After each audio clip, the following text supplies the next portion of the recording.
What's going on, everyone? I'm your host, the Carolina Collector. Before I begin, I want to say thank you so much to my subscribers, my supporters, viewers. All of you are awesome. That also includes my eBay customers. You are all amazing human beings. I just want to take the time to say thank you to all of you for making this channel what it has become and what it is destined to become. We're almost at 1,000 subscribers. So thank you so much. If you like what you see and you enjoy the content, I'd appreciate it if you would subscribe. We're that much closer to breaking 1,000 subs, and I can't accomplish that without your help. So subscribe, smash that like button, comment in the comment section below, and hit the bell to receive notifications. I do have an eBay store called the Carolina Collector 001. The link is in the description box below, where I'm selling loose sports cards, graded slabs, all that sort of thing. Right now I have a whole bunch of auctions that are going on simultaneously with some Paul Skeens, True Rookies, and other cards. Plus I'm selling a whole bunch of loose cards. I just sold 2 Ellie De La Cruz 1989 cards, as a matter of fact, that I printed out the shipping labels. I just have to pack them and get them out the door. But if you want to help to support the channel, that's how you can do it. You know, I'll never ask you to join Patreon or become a member or any of that goofy stuff. But for today's video, I reviewed this guy already. This is Newage Romulus, aka G1 Megatron. And he is arguably the best, if not the best Megatron that we've ever seen. You know, recently I reviewed the knockoff G1 Megatron, which has its issues. And I've seen other content creators have the exact same issue with theirs like I had with mine. And that has to do with the front section right here. When you pick up the KO Megatron, you kind of have to cut or slice down the inner part of his chest in order to force that part to move freely up and down, which is what I did with mine. But mine is more a display piece than anything. You know, I'm really not going to mess around with that because I do have a 16 Special Megatron on my shelf. And then I have the gray Megatron, the Goodbye Megatron, I think is what it's called. It's the gray colored one. It was the Megatron 2-pack from Asia. So I'm quite content with displaying those two. The knockoff Megatron is simply there for display as far as the box is concerned, and it looks like it's an original G1 Megatron. It looks really, really nice.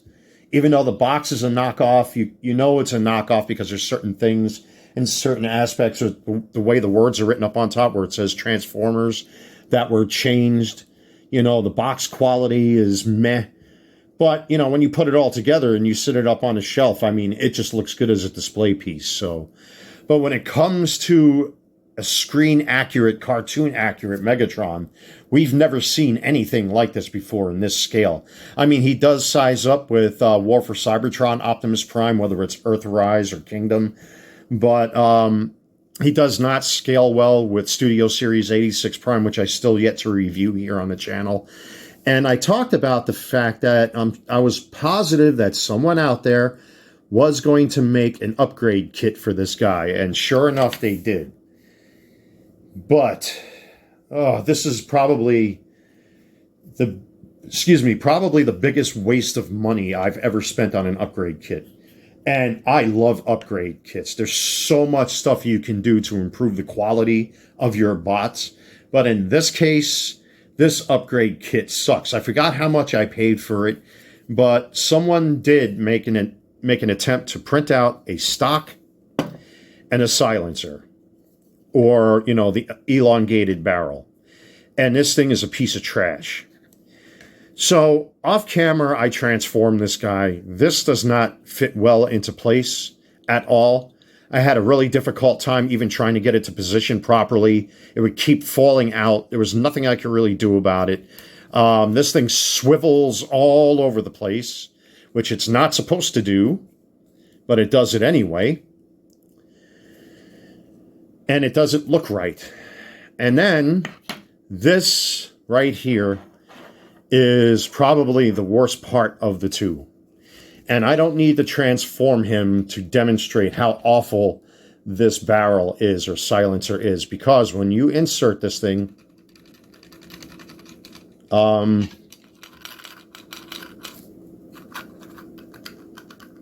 Yeah, so what in God's name did this person think when they designed this thing? And what's even worse, look at the design on this thing and how wonky this thing is. And it's split.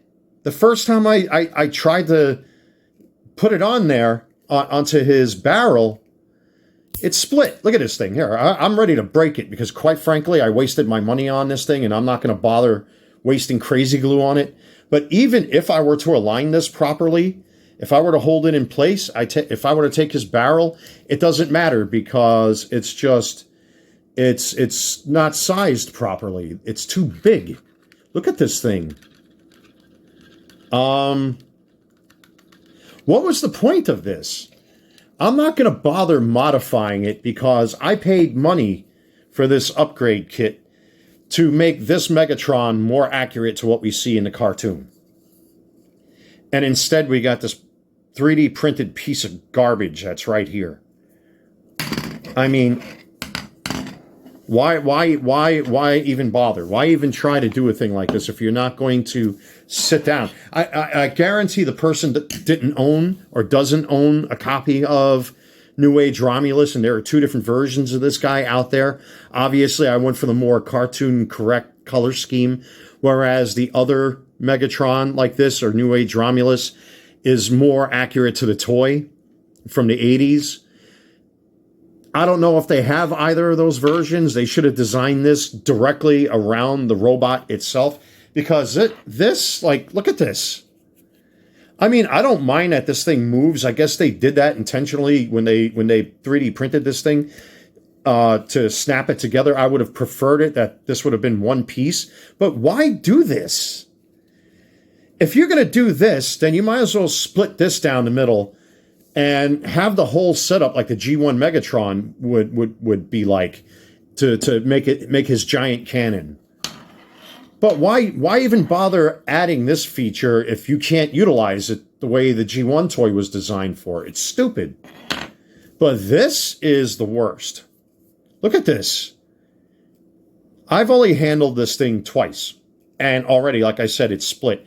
And the hole is just too big. I'm not going to bother trying to modify this thing. I shouldn't have to modify this thing. That's why they call it an upgrade, so that you can install this thing when you transform him into his Walther P-38 without issue. Every upgrade kit that I've ever bought, whether it's off of Etsy or like Non-F's website or what have you, or eBay, I've never had problems with my upgrade kits until now. This thing is just disgusting. It's awful. Like I said, this is only my second time handling it, and already it's split. I'm not going to waste my time fixing it or trying to modify it. The hole is way too big for his barrel on his shoulder there. This thing, I don't even know why they would even bother having this feature if this thing isn't going to split and stand up and then attach like the G1 version would. It's just, this thing is just absolutely disgusting. It's ridiculous, and it's a waste of money.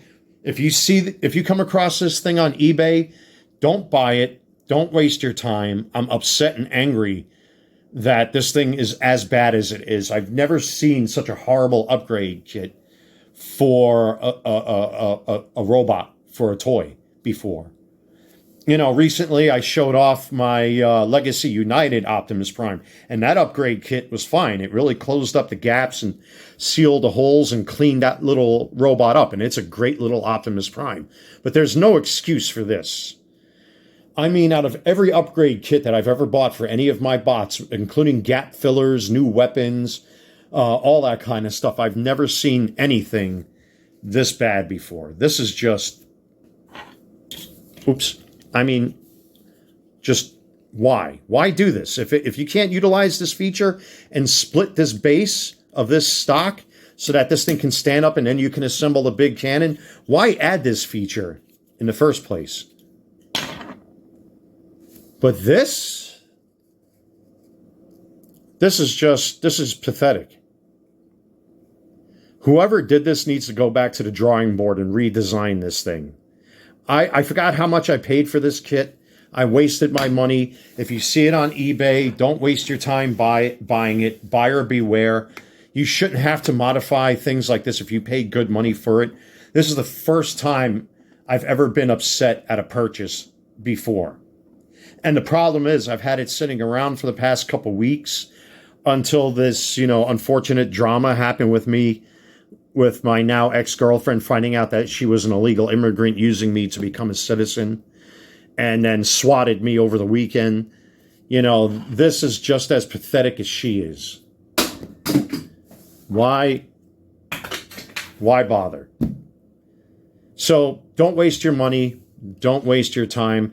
I'm sure somebody else who's out there who has a good reputation will come up with a really good upgrade kit, or maybe they'll release another version of this guy with the stock and barrel. But for right now, unfortunately, like I said, don't waste your time buying that upgrade kit. The 3D printing sucks. The silencer portion of the upgrade kit does not fit properly. It fits too big. It was cracked already or split already right out of the package. The stock doesn't attach to the pistol grip of this guy when you actually turn him into the gun properly. It's ridiculous. It's a waste of money. So don't waste your time. Don't waste your money. He's fine the way he is. I just wish somebody would come out with a better upgrade kit than what you just saw. So buyer beware. If you see that thing on eBay, don't waste your time buying it. That's it. Rant over. Thank you so much, everybody. Like, comment, subscribe. Check out my eBay store. I will see you soon.